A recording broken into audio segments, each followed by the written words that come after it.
అందంగా అలరారే అందనంత ఎత్తున్న ఆకాశం తారల తళుకులతో జాబిలి వెలుగులతో మురిపిస్తుంది. మైమరిపించే ఆకాశం వంటిది ప్రియురాలు.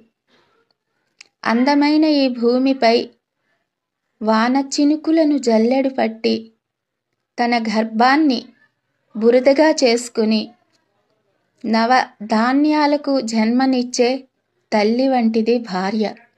అటువంటి భార్య స్థానాన్ని ఏ ప్రియురాలు భర్తీ చేయలేదు. అందుకు దయచేసి ప్రతి ఒక్కరూ అవని వంటి మీ భార్యను ఆనందంగా చూసుకోండి. అందమైన జీవితాన్ని ఇవ్వండి. ఆదర్శవంతమైన భావాలతో బ్రతకండి. ఎందుకు అంటే భార్య అంటే కార్యేషు దాసి కరిణేషు మంత్రి భోజ్యేషు మాత. అటువంటి భార్యను ఓ గొప్ప తల్లిగా భావించి తోడుగా ఉంటూ ఆనందాన్ని అనుభూతి